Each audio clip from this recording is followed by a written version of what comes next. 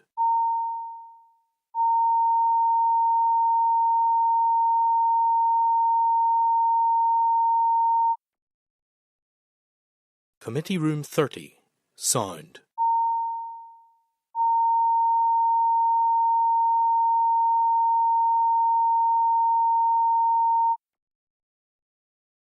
Committee Room 30. Sound.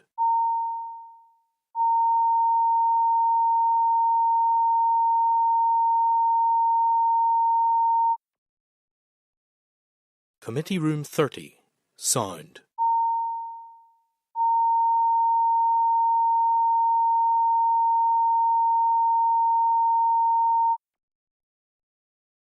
Committee